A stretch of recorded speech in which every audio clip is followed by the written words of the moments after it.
Hello everyone, the Critic Kid coming at you, yo! And today is my third entry of a trilogy that reviews the third entry into a trilogy. The third entry into a trilogy. The third entry into a trilogy. You see what I did there? I'm clever.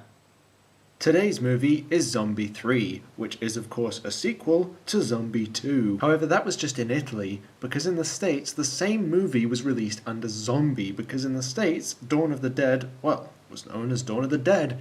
In Italy, Dawn of the Dead was released under the title Zombie, thus they titled Zombie 2 in a vain attempt to get some publicity. So the same film that was known as Zombie 2 in Italy was known as Zombie in the States, which meant that in the States we had a film missing.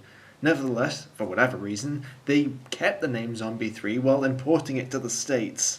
And just when you think this can't get any more confusing, Zombie 2, or just Zombie if you're talking about the States version, was released under the title Zombie Flesh Eaters in the UK, and Zombie 3 was released in the UK under the title Zombie Flesh Eaters 2.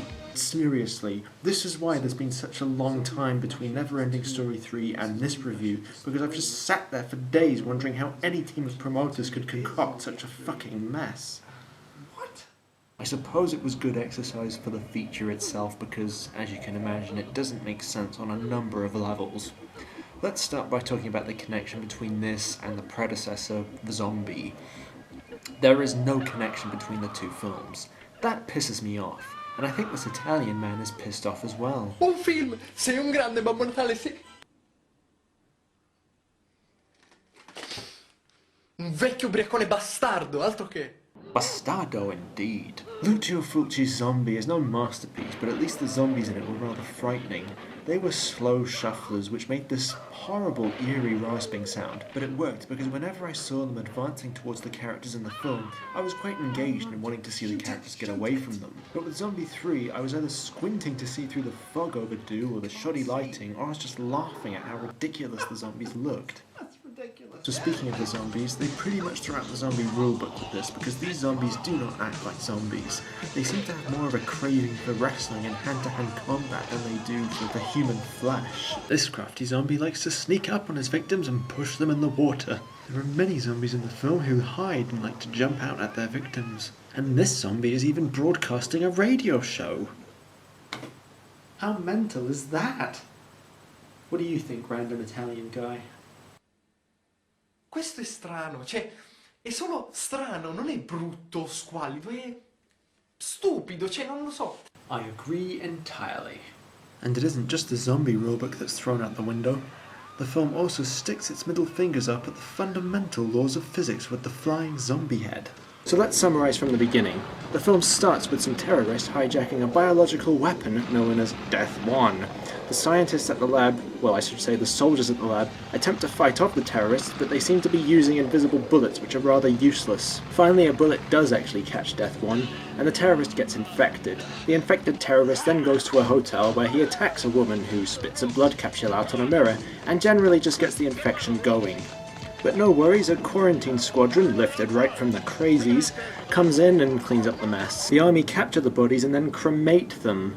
However, that proves to be their undoing because these birds get caught up in it. Oh dear, no doubt we'll see some zombie birds get the infection spread again.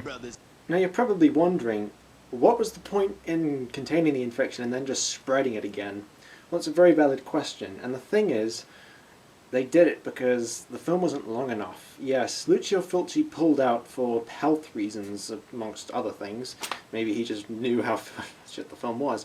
And therefore Bruno Mattei stepped in and padded on about 10 to 15 minutes of more footage, which basically means we have two films spliced together.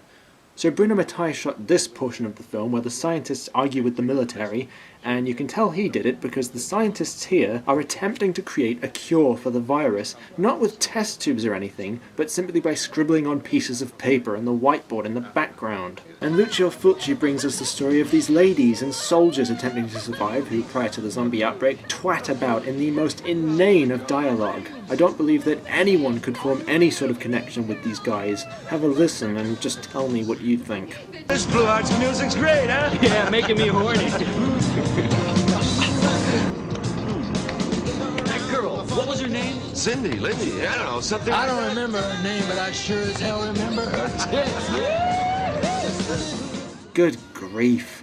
And when you get people to dub your film into English, you should find people with appropriate voices. These don't belong in a horror movie, they belong in a cartoon. Say, that's the girl I'd like. Hey, come here, hello. We love Soldier Boys. We think you're so cute. That's her.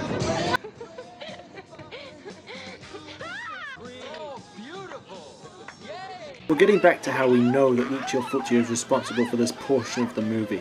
We know his fingerprints are all over it when we can see this gratuitously gory scene where a father zombie feeds this woman's face to a baby. Yuck. Though I can't help but wonder if Matai did have a hand in some of this main feature because of scenes like this. Yes, don't worry about the civilization-ending zombie outbreak. Don't let that stop you from having some random chicken-chasing fun. Oh, dear me. I will say that both portions of the movie contain line delivery that will put oh my god guys' hopes of winning an Oscar into jeopardy. Oh my God! First we have the scientist who argues with the general from Strike Commando. General Morton, when you asked us to work on Death One, you should have told us about the risks involved. I don't want to bring about the end of humanity! And up for a nominee from the Fulci portion of the film, we have this lady begging the soldiers for help. Oh my God, my friend is in there. She's wounded all over. She's bad, real bad. Please, we have to do something There's no about hospital it. around here. So going back to the fights that I mentioned that the zombies love to engage in, this fight here had a whole chunk of it at the beginning in the kiosk, which was equally as bad as this. I mean, look at this. It's just pathetic. It's like even the fog machine operator knew how bad it was and put the smoke on full power in a vain attempt to hide how shit it looks.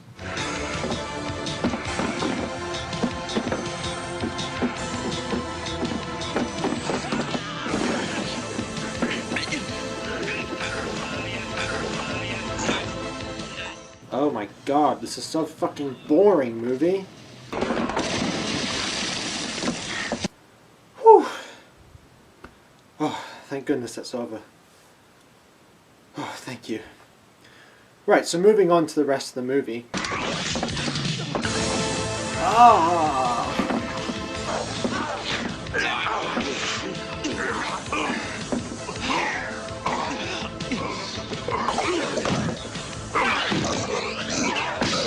So as the film wraps up, we can click the zombie cliche of having to kill a reanimated corpse of someone you once knew off the list. Now this lady kills her friend and tries to show how upset she is about it, but her acting sucks, so it's really just quite funny. Glenn! Oh, Glenn, I had to do it. I had to. And as for this final gunfight with the two main soldiers in the containers, I can't even say it's bad action choreography because no choreography is being done. They're literally just standing there waiting to get shot. Gosh, it's so awful. The movie ends with this guy mowing down a bunch of zombies with more invisible bullets, and then doing something so stupid, it's stupid even by standards of a horror movie. I just let it talk for itself. I mean, what would compel you to do something so dumb? Well, needless to say, it doesn't end well for him. So the two survivors in the chopper hear the radio broadcast from the Zombi di Crole alla radio. He proclaims a new world order, prompting the guy in the chopper to turn back and say that they must go and, quote, fight it, and then the film ends. To fight? We're going back to win, or humanity's done for. I don't know the reasons of devil. Kinda sets the groundwork for a sequel, doesn't it? Which mercifully never came. There was a Zombie 4, but it had no relation to this. And thank goodness, because we did not need to see another film with a floating zombie head, laughable dressed zombies and pathetic fight choreography, and invisible bullets. What were they thinking? And another thing, what on earth is this guy singing? I can't understand a word of this.